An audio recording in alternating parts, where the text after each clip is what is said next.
I think we are live on YouTube. Shilpa madam. Yeah, good evening, everyone. Today's class is, I think, one of the most interesting and awaited class. That is the hormonal evaluation during the IVF stimulation. So we get a lot of queries regarding when to do the hormones, and I think this is one of the important factors to be monitored, parameters to be monitored during the stimulation, along with the ultrasound parameters. First let Dr. Jay finish his the presentation, and then probably we can do a little bit of brainstorming as to do the troubleshooting also in case if there is anything. Yeah. Okay, sir, you can start. Yeah. So Shilpa madam, I will share the screen. Stay unmuted, please.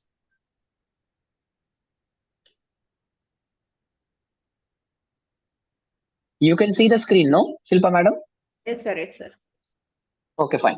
So, friends, what is important to understand in hormonal evaluation, okay, as far as IVF is concerned, okay, hormonal evaluation in IVF is one lot of people who do not have the facility to do the hormones, they say that we will rely only on sonography, okay, but probably that is not the best possible way of looking into it. So, let's look at IVF in a different manner. Okay, let us look at it from the day of start. Okay, now why did I say the day of start? Okay, it can either be the day of menses, that is day 1, 2, or 3 of menses, or if you are doing a random start, then it can be any day of the menstrual cycle. Or if you are doing a true luteal phase cycle, then it can be any day after day 20 to day 30 of the cycle. All right, this is important. In your day 1, 2, and 3, when you are looking at IVF, basically, so I will just label this as T0.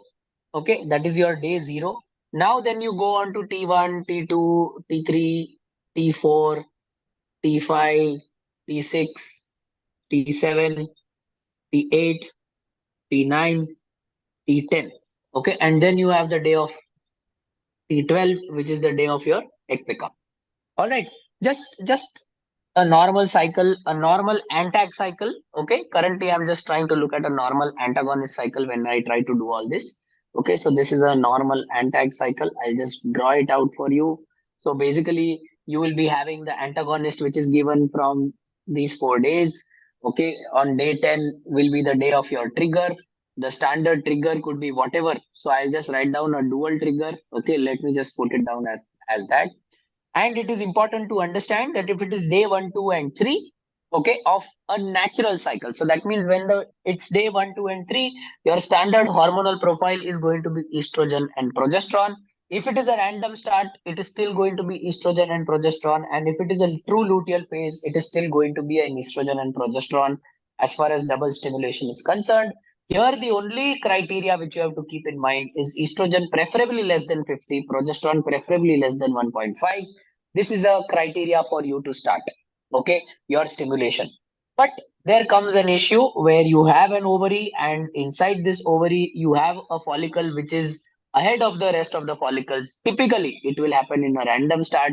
And in that situation, let's assume the estrogen is 150. Okay, what do you do in that situation? The answer is very simple. We have discussed this in our master classes. You are going to give them pre-treatment antagonist. Correct? When you give a pre-treatment antagonist, your life is settled. This follicle will shrivel off, will withdraw down, and it will be good. There is another, this is scenario one. Okay, these are all practical situations, and then you have scenario two, where in your scenario two, you have this ovary which is present, and you have a follicle like this. Let's say this is 15 millimeters. Everything else is small follicles. You did an estrogen, and the estrogen is less than 50, and now you are wondering what should you do. So one of the simplest of the things which you can do where pre-treatment antagonist is not needed is just aspirate this off when the value is less than 50 and just start your stimulation. You may not require a pre-treatment antagonist. Okay. Another important thing which I want to tell all of you at this particular situation is you need not really do an FSH and LH level on day 1, 2, 3 of menses at all. At all. Okay. In an IVF cycle, irrespective of the protocol which you are using, agonist, antagonist, microdose, FSH and LH values are simply not indicated at the start of the cycle. Okay, irrespective of what start you are following, it is simply not indicated. All right. With this much in mind, I hope this solves down all the practical situations. With this much in mind, I want to answer one thing more. Lot of times people are going to tell you, okay, where to do these blood investigations from. Okay. So remember, there are some people who have an in-house laboratory system, and in an in-house laboratory system, all these reports are going to be available to you in less than 2 hours time. Okay, if you have this, then it is the best thing to do. You really need not uh, you can invest inside a system like this to do these things on your own, so that you can probably save the time for your patient in doing this. All right. So how are you going to stimulate the patient? Let's assume somebody is following a standard dose. The patient is getting, it's a normal responder, so some patient is getting 300 international units of HPHMG. This patient has come back to you on day 6. When the patient comes back to you on day 6, you have an ovary like this, and let's assume you have 6 follicles recruited in this ovary, and all these follicles are approximately 13 to 14 millimeter in size at this stage. Do we have to do any estrogen and progesterone at this day? Okay, do we have to do any estrogen and progesterone at this day? The answer to that question is no, you really need not do. There is absolutely no need to do progesterone, because no decision is going to be made on the progesterone on this day. For documentation purpose, if in case you want to do estrogen, you can do an estrogen. This is for purposes of documentation. All right. And typically you will find the value is more than 200 but less than 800 at this time. All right. Just remember one thing, which is an add-on. Just in case you have a protocol where you have used HPHMG plus letrozole 2.5 on all the days, which is typically used in oncofertility, which is typically used in random start protocol, then actually doing this estrogen value has no role, because this estrogen is going to be approximately 100, and you are going to think that it is a failure of stimulation. All right. Unfortunately, at 13 to 14 millimeters, there is no great vascularity also which has been developed. So your sonological correlation is not going to be the best sonological correlation which you aspire to get. Okay. But you proceeded with the stimulation, and the patient has then given 4 shots of HPHMG. Okay, the patient has taken 4 more shots of this. So the patient has taken here, here, here, and here. The patient has continued with HPHMG of 300 international units plus antagonist. Okay, and now, as per your standard practice, the patient has reported for an ultrasound on day 10. Okay. Now, why did I say this? Why did I say this is the standard practice? Okay. This is the most important thing which you need to keep in mind. 3 scans. Okay. A scan here, a scan on the 6th day, a scan on the 10th day. If in case you have hyper response here, okay, then you may cut down the scan and do the scan on day 9. Otherwise, for a standard response, your day 10 scan is good. So that practically means whenever you are doing an IVF cycle, 3 ultrasounds are good. And along with that, uh, just in case the need arises, all right, then in that situation, 3 blood tests or 3 rounds of blood tests should be good. There is no need to do it alternate day. There is no need to adjust the dose. Even if you want to individualize it, okay, in this situation, in modern day IVF, it is important to remember that if you have a lot of volume, then standardization of dosages, okay, is slightly going to be better than individualization of dosages, okay, for most of the situation. All right, so let's assume the patient has now come to you on day 10. On day 10, you have the ovary now, and the ovary has large follicles. Okay, all the follicles are, let's say, between 18 to 20 millimeters. Okay, so I will just label all of them between 18 to 20 millimeters. And now you have to take a call as to estrogen and progesterone. Let me just write both of them separately, because here, okay, there is an importance for doing both of them. Okay, so here I've written estrogen, here I've written progesterone. First, I'll come to progesterone. Okay, just remember this as a guideline. What is your cycle plan? Is it a fresh cycle or is it a frozen cycle? If it is a frozen cycle, then it doesn't matter. Simple. No other questions. If it is a frozen cycle, this progesterone doesn't matter. Some progesterone will peak because we have studied this in the 2-cell 2 gonadotropin theory that some progesterone peak will occur, which will ultimately set in the LH surge.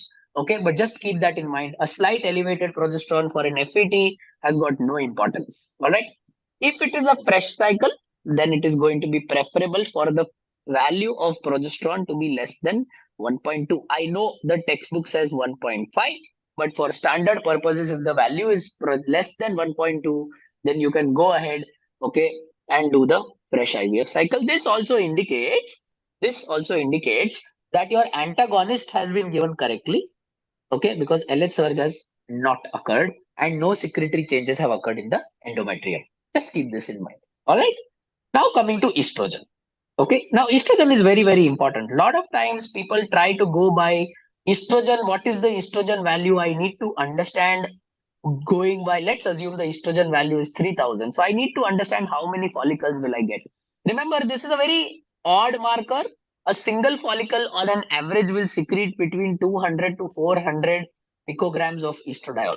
So when you have 3000, if you just divide it by 300, take it an average, you may get 10 eggs. Okay, you may get 10 oocytes, but you don't really know if they are going to be M1 or M2. You don't really know this. All right, so keep this in mind. Don't really try to judge just by the value of estrogen how many oocytes you are going to obtain. That is one thing you have to keep in mind. Second thing, please keep this in mind. Just in case you have added letrozole, this estrogen value is not going to be 3000. It may be, let's say, 1000. And you might still end up getting 10 eggs out of it. All right. So when you add letrozole to your stimulation cycle, this thing has got absolutely no meaning. All right, absolutely no meaning. So just keep it in mind. Very, very important for all the people to understand this thing that it may have absolutely no role when you give letrozole. All right. Okay. Fine. This is your standard understanding of hormones when you are doing a standard cycle. Do not do a hormone every alternate day. Patient doesn't really like getting so many pricks. Nobody likes, okay, taking so many pricks. There are some people who will say, I don't do it at all, which is fine as long as you are doing FET only so that you have a good correlation amongst everything. There are certain situations which people may say, especially in cases of empty follicles, that okay, I have given the trigger. Okay, I have given the trigger to the patient. So on the day of the trigger, I did an estrogen which was 3000. I did a progesterone which was 0.98. Shall I add an LH? Okay, honestly, this is not required. But there are certain people who are so scared of empty follicle syndrome, or once you have that experience of an empty follicle syndrome, next 5 cases at least you will do this. So they will measure the beta HCG level on the next day. Okay, they will measure the HCG level, they will measure the HCG by LH ratio, they will measure HCG by FSH by LH. But as we have explained in our masterclass, there is no major role. Okay, so just keep this in mind because this is a common thing which people ask. They want to know if their trigger has worked or not. Okay, so this is a very common thing which people ask. All right, so please keep this in mind. This is an important thing. Okay, and then finally, lot of times people want to know the hormonal evaluation in FET. Okay, Shilpa madam, am I supposed to cover that in this, or shall I have a separate session for that? No, Hormonal we'll have a evaluation in separate. FET. Yeah, we'll have a We'll have separate a session. separate. Yes, Okay, please. we'll have a separate session. Okay, fine. So this is just going to be IVF stimulation and not IVF transfer. There are certain other important things which I want people to know, because apart from this, no, we don't recommend to do any of the tests. Okay, we don't really recommend to do inhibin during the cycle. We don't really recommend to do a CA125, prolactin, TSH. All these other things are to be done prior to start of IVF cycle. Okay.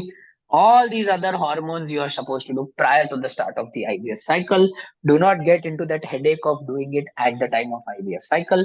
Apart from this, there are just 3 other blood investigations which are not hormonal investigations, which we do, and it is CBC and the serum markers. Okay, along with serum creatinine, what we normally do for all other patients. Apart from this, you really need not do any other investigations for these patients. Keep it very, very simple because the more simple you keep it, okay, the more better it is for you.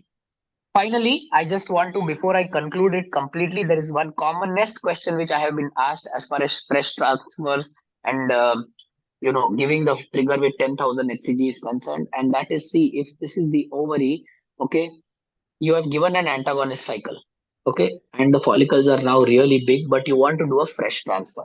So you have done estrogen has come as 2450. You have done progesterone has come as 1.08 for this particular patient, and you also did LH, and this LH value has become 15. So does this LH value 15 mean that there is going to be a premature rupture? And does it really mean that I should avoid trigger? Because the common understanding is LH value otherwise, okay, when you have given antagonist correctly, the LH value otherwise is going to be less than 5. Okay, you can't have an LH value of 0 because this LH value less than 5 is indicating of basal LH. So you are going to have that. So just keep this in mind. It depends on the time at which this LH has been done. All right, very important. It is dependent on the time since the last antagonist. Okay, just remember one thing, the time interval between the antagonist and the trigger. Okay, the time interval between the antagonist and the trigger should be at least more than 12 hours, can be maximum of up to 30 hours, but the best time interval is approximately 20 to 28 hours. Okay, this is the best. This is the point which you have to keep in mind. If you have done this LH when the time interval between the last antagonist is less than 12 hours, then it is going to be less than 5. If you have done it on the 28th hour, then it is going to be, let's say, instead of 15, it will be 13.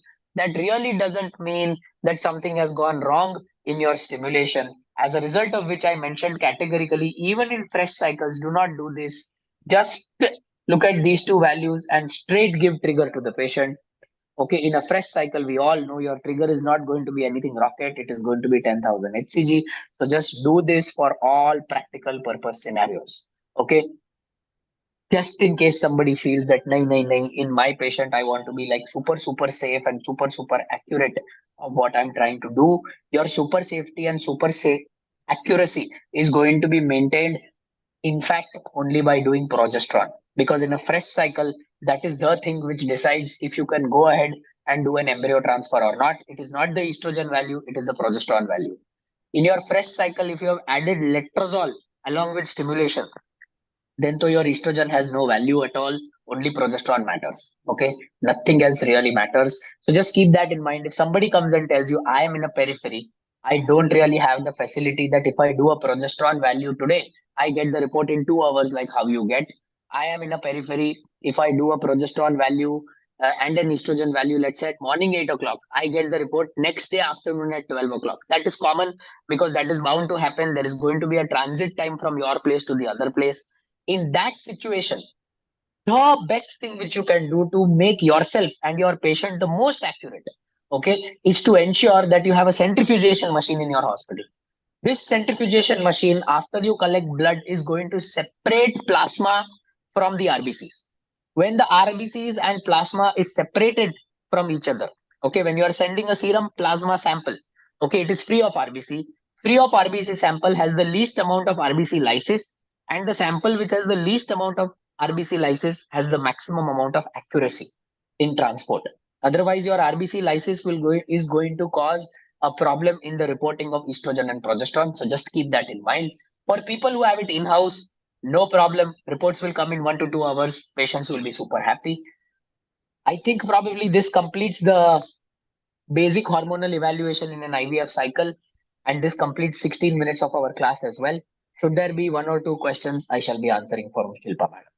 Okay, so you say that the LH testing is like, I mean, a waste of time and money during any stimulation. I mean, you don't give it any importance on day 2, day 6, or even day 10 of this thing. Not at all. Your basal LH has to be present, madam. Please remember that. You testing for an LH value of, let's say, 14 on day 2 of the cycle is indicative of the basal LH. All right. Just in case you think it is okay for you, the value is high and the basal LH is 14. That doesn't mean anything. It just indicates that the patient might be having a PCOS, patient might be having a high androgenic microenvironment. Okay. And in order to sort of take care of that, you can give pre-treatment antagonist for 2 or 3 days. It will get the LH level down, but that LH level is down due to a pre-treatment antagonist where you will secrete or you will stimulate a fresh batch uh, of follicles, with that. Yeah, but do you choose FSH? I know you don't use REC FSH, but is there any role to choose FSH injections or HMG based on the LH levels? Right. So the commonest thing is that, which people think that if the basal LH is already good, I will go ahead with a rect FSH stimulation and not do anything to the. I will not add an HP HMG, which is an HCG driven LH activity. Right. People are forgetting one thing here. The HCG, the LH activity in an HP HMG is HCG driven LH activity. So it is going to be a prolonged activity which you require after development of LH receptors. Understanding? You require this after the development of LH receptors. Till that time, you are acting on those small LH receptors which are present in micro amount on the granulosa cells. All right. It is not that your REC FSH is going to stimulate a different pathway, or your HP HMG is going to add some magic to it. Nor is it that when you give HP HMG, it is going to be detrimental to it. Okay, because this, what you are trying to do, is a modification of the receptor level stimulation. It is nothing to do with the plasma level of that particular hormone. Okay. If you study REC FSH, how it receptor is different than how the HCG driven LH goes and acts on that receptor. Understanding? So both are separate pathways of oocyte maturation. In these separate pathways of oocyte maturation, your plasma level of LH or FSH is hardly going to impact it. Trust me. Okay. So So we have standardized it. We have standardized it. We use HP HMG for everything. We don't use REC FSH. We use HP HMG for everything. okay, so once we start the stimulation, like conventionally, we measure the E2 on day 6 and then on day 10. Okay, if the follicles are growing or not growing at the right pace, and if there is a drop in the E2, so how do you want to interpret, or what do you want to tell? And no letrozole has been given in that cycle. Yeah. First thing, please remember, if there is a drop in E2, it could indicate that your antagonist has not worked correctly. Something has ruptured. Only then the estrogen value will drop. Because this is the most typical thing which we see. Estrogen will reach a peak, which will cause an LH surge. This LH surge is blocked by your antagonist. So something has probably gone wrong with your antagonist, which has caused premature luteinization to occur. And for a premature luteinization to occur, LH surge is mandatory to occur. Prior to the LH surge itself, estrogen will stop dropping. So that means there is a problem as far as the antagonist is concerned. Okay, usually. So most of the times it is something which is related to the timing of the antagonist or the cold chain of the antagonist. Now you see what has gone wrong in that situation, right? Second, it could be an error in the measurement of estrogen, which is very common. The estrogen kit is a very sensitive kit.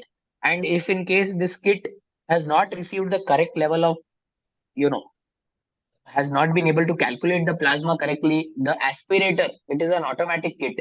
So if the aspiration of the plasma is not correct, or if the QA/QC of the estrogen has gone wrong, okay, or if the kit has not maintained its temperature sensitivity, then you can have an inaccurate estrogen report. Okay, so that is just one thing which you need to keep in mind. But more common is a problem in the antagonist. Much more common is a problem in the antagonist. You So can't do you much. That cycle will go because once the estrogen from its peak drops down, that means something has gone wrong in the follicles.